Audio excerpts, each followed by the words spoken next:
section, only gangsters in it. Not a gangster or a bad bitch, then we cannot keep it. This is gangster party, yeah, I'm sipping. What's up, y'all? Welcome back to another episode of the 506 Hip Hop Spot Podcast. My name is Lucas. This is my boy. Smack Shade, what's up? And we're just back for another episode of the Quarantine Talk Podcast.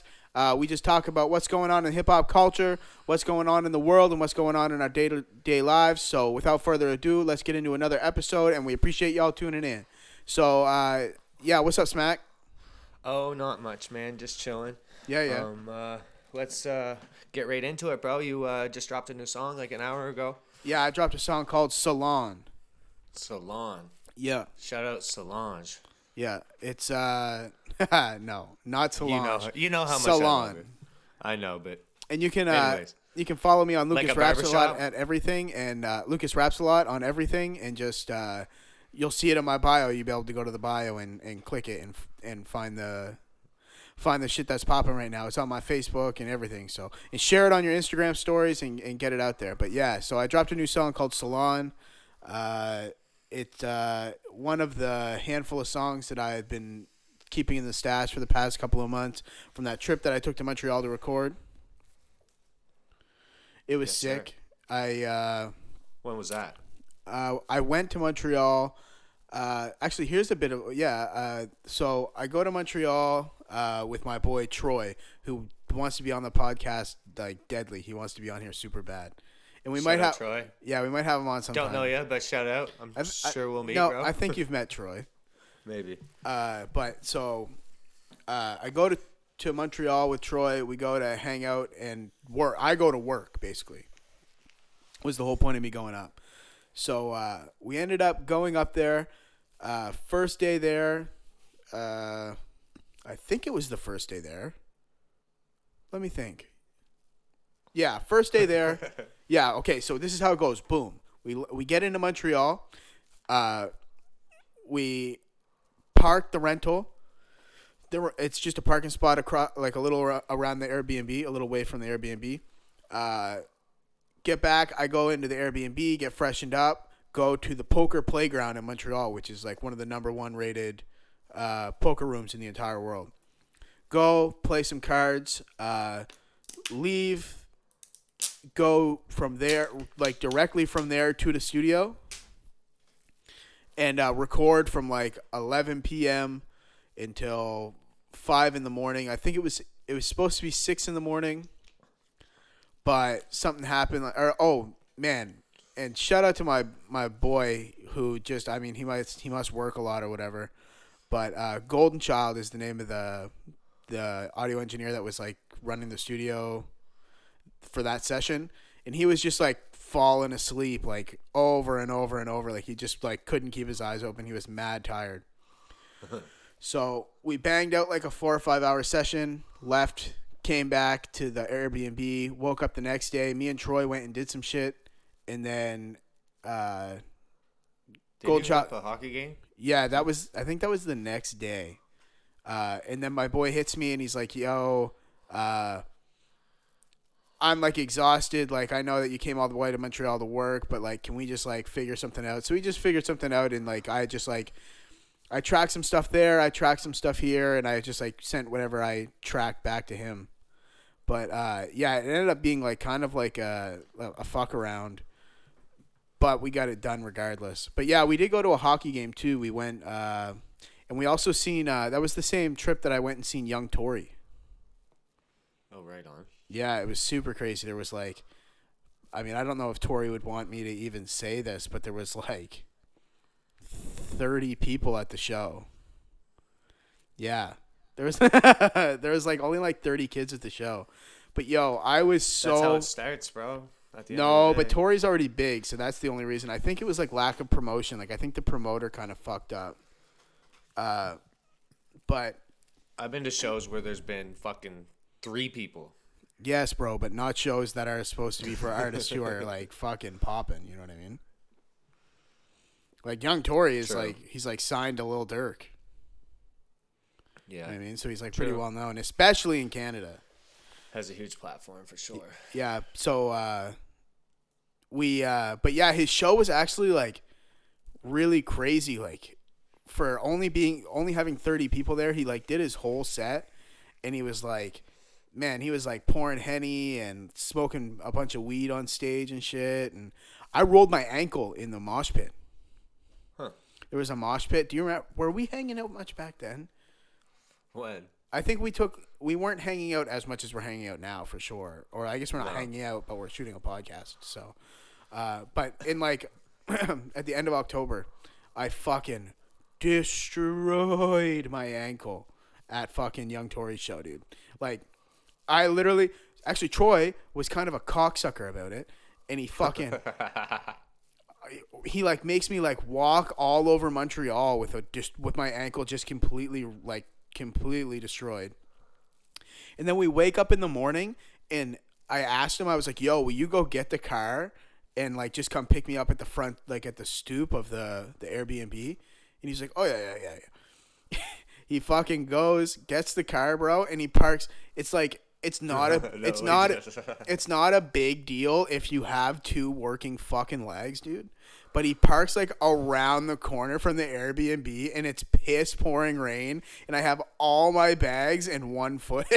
So I'm like getting my ass down the steps, you know what I mean? And like life, like having a shower, walking to the car. Literally, and like I got all my shit, and I'm like dragging one ankle fucking to get to Troy, who like decided that it would be too much of an issue to just pull up in front of the Airbnb.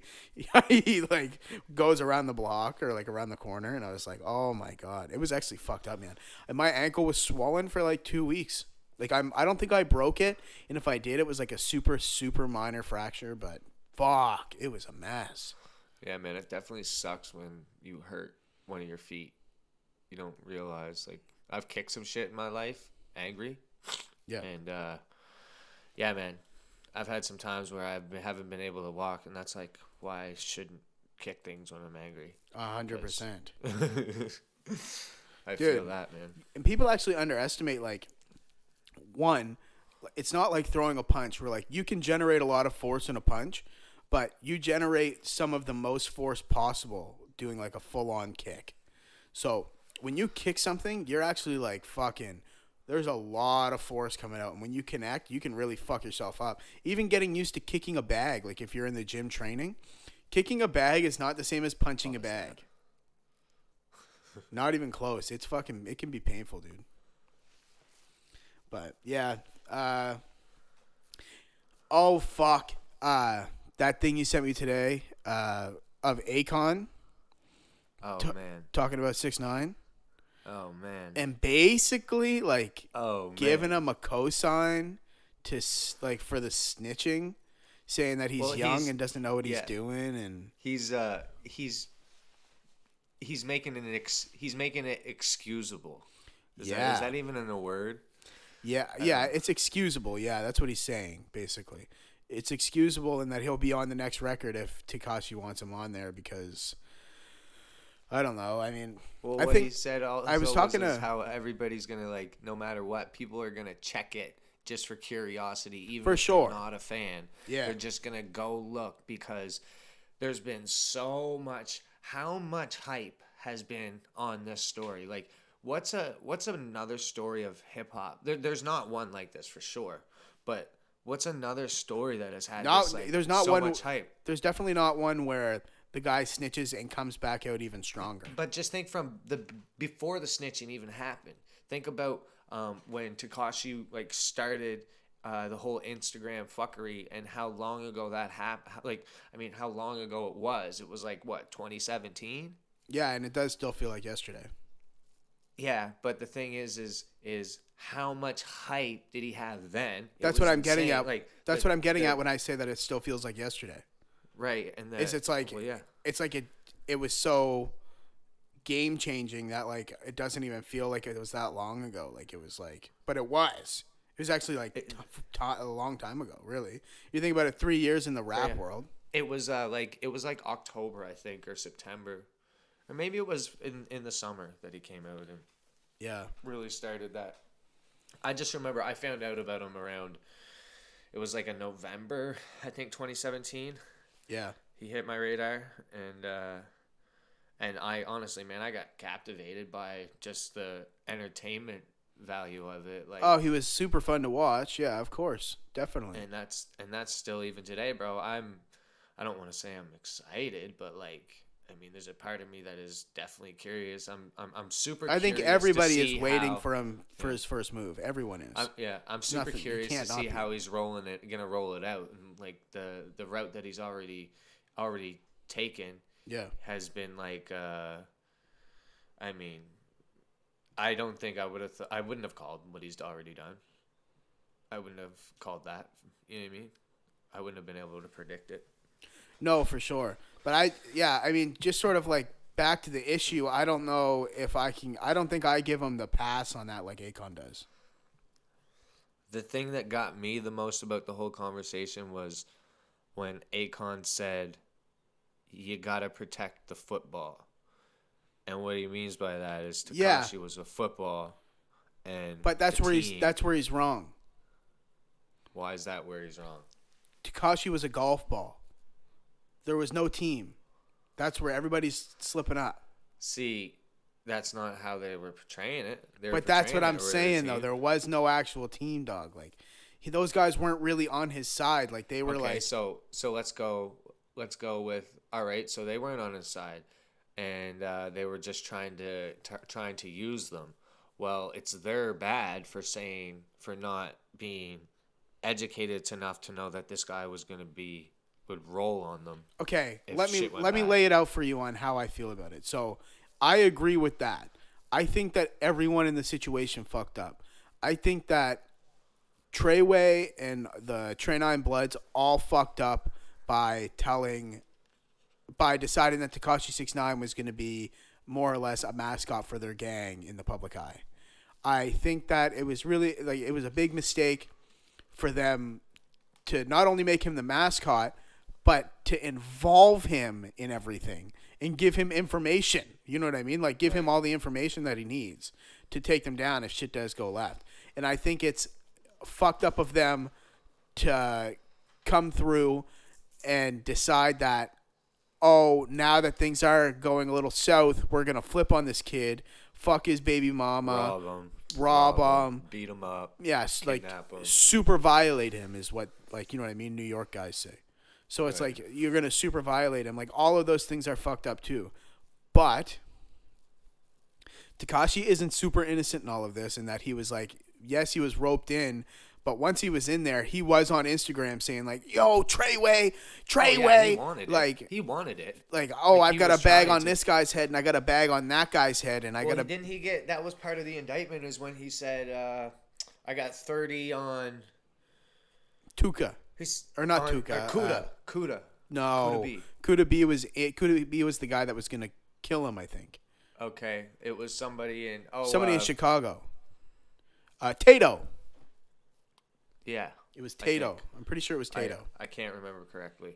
Yeah, but he had a 30 bag on him. Either way, yes, you're correct when you say that he wasn't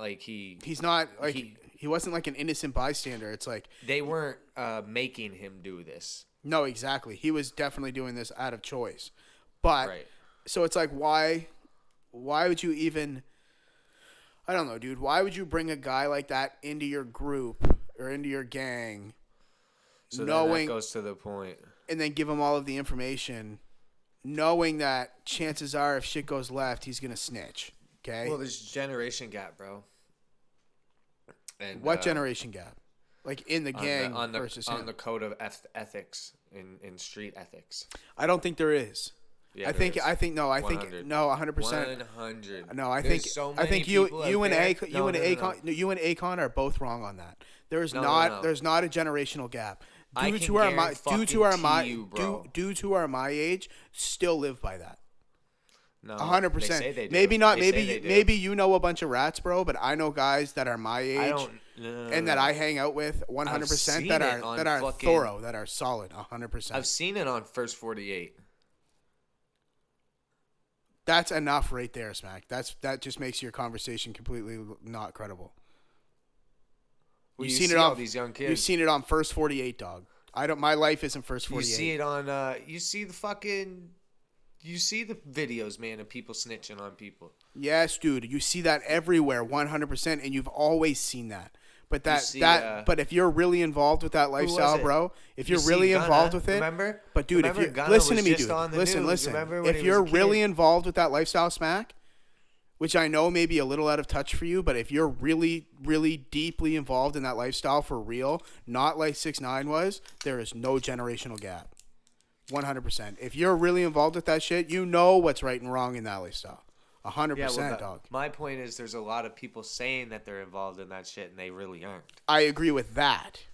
100%. And those are the people 100%, that dog. will be the first one to go fucking tell on each other. And they'll also be the first one to be like messaging you on Instagram and Facebook and saying all the big tough shit and acting like a big fucking tough guy and stuff. But those aren't the people I'm talking about.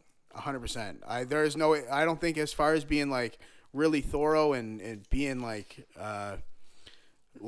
gangster, I guess people call it, you know what I mean? I think that the word gangster kind of like dampens the sound of it all, you know what I mean? Because like gangster doesn't really hold the same kind of weight as it used to.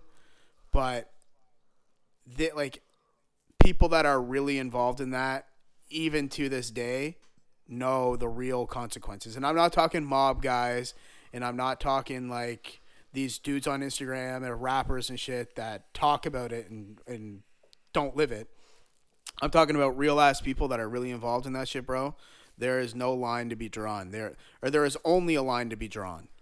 There's either you are really about it and you're not snitching and you're staying solid, or not only are you not, but you never were really that deeply involved with that lifestyle and you just got information that you shouldn't have. But if you haven't put in any work, I don't think that you're involved in that lifestyle at all. Like, you got to fucking sell some drugs or do something, you know what I mean? Like, but I know what you're saying, like, but I just think that you and Akon are wrong. Or, like, yeah, I think you guys are wrong on that, where it's like, it's just like people who are disconnected from that kind of culture. They see it on the Twitters and the Instagrams and the Facebooks, and they try to emulate it. Sorry, say that again, bub? The people they see shit on the internet. They think it's cool. Mm-hmm. They try to do it just for some likes. Mm-hmm. And they weren't. People talk shit for some likes, bro. And that's, internet gangsters, man. Yeah. They all look alike, too. Couple different avatars here and there, but yeah. Couple face tats. No, man, but it's definitely crazy. It shit just gets me riled up because it's like I have been doing this music shit for a while now, and I have seen a lot of very fraudulent people who come off as completely the real thing, and it sort of does a huge disservice to the people who really like genuinely live that type of a lifestyle. And now obviously like there is a time and place for capping. Like rap is an art and it's about storytelling and whatnot. Entertainment. Yeah, but when it comes down to like it's like for example, yeah, and it's for like example like Tekashi 6ix9ine, it's like he didn't want to cap in his rap. He wanted everything to be real. So he brought himself into that lifestyle, which was unfamiliar territory for him. And that's kind of the situation that I'm talking about with a lot of these guys, is they bring themselves into a situation like that, and then they have no real idea of the repercussions that really come with it. And then when they get there, they find out they don't actually. And they find out they're not really thorough like that, and they weren't really ready for all of that shit that was coming towards them. 100%. Yeah, it's definitely sad, man.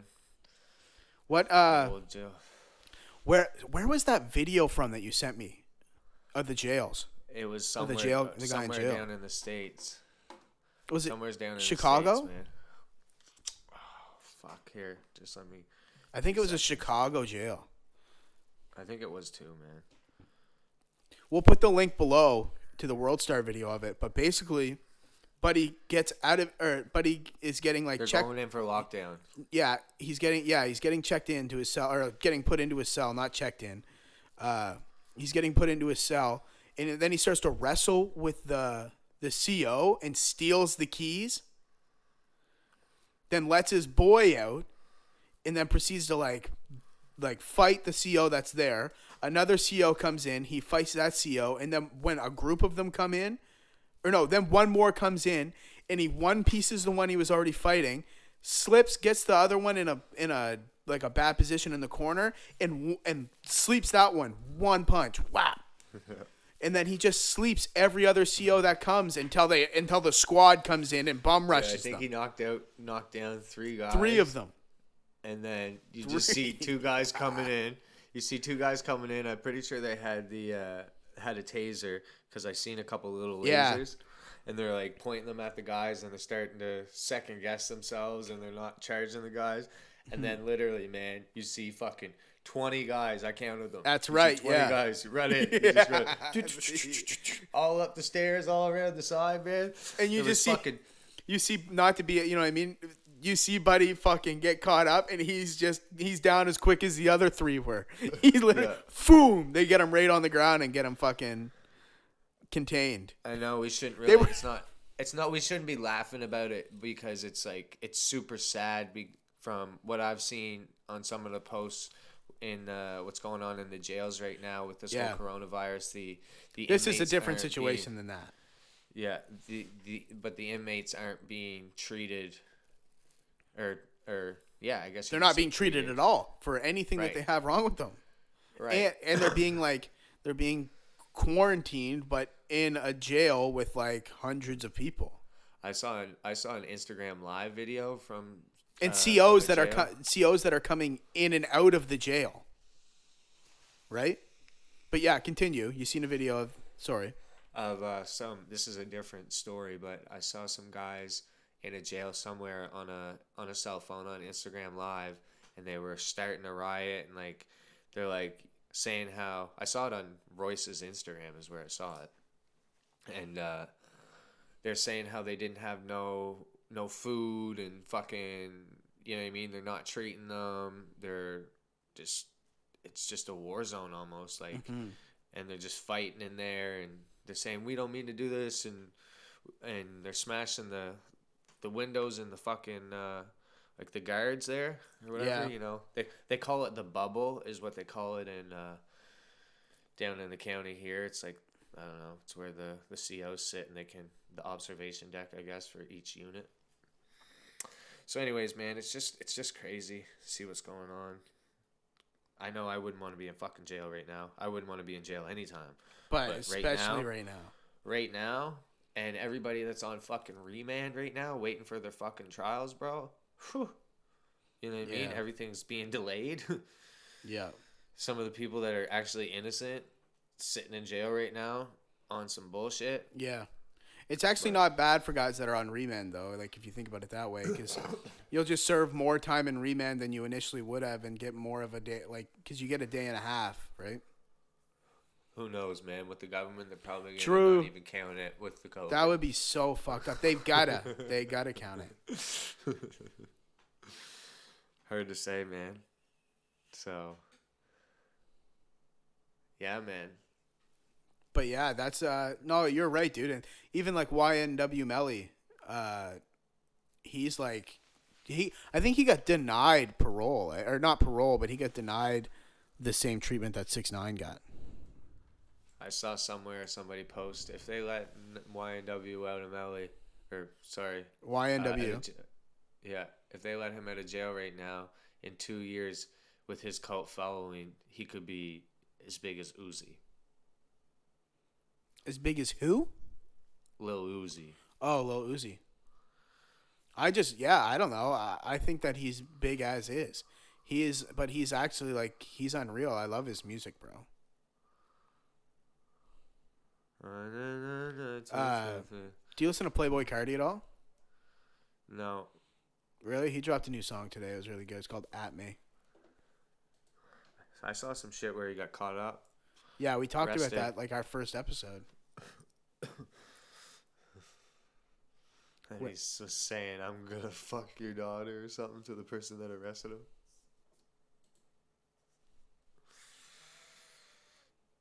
People be wild, man. Dude, people are insane. Especially right now. I can't wait to see what the world is like when all of this is over. Oh, buddy. Oh, after it's over. I thought you were going to say when the riots start. No. Not the riots. Fuck. I wonder where that's going to actually happen for real. I saw that the stimulus package in the States is only for 10 weeks. Same in Canada. Canada, it's less. Canada, it's 8 weeks right now. Trudeau said it's going to be weeks before we're... Man, it's got to be a year. It has to be. What? Well, this has got to go on for a fucking year probably. Oh, no, it can't. I don't know, man. You're hearing shit every day. I was talking about this with a friend of mine. If it goes for 18 months, which is like the max they're saying, you'll have close to, if not as many deaths from suicide as you will from coronavirus. They're just saying that to scare everybody. What? That makes no sense. Who does that scare? The people. That doesn't... Oh my God, Smak. You are literally a fucking tinfoil hat, bro. 100%. That's not scaring anyone.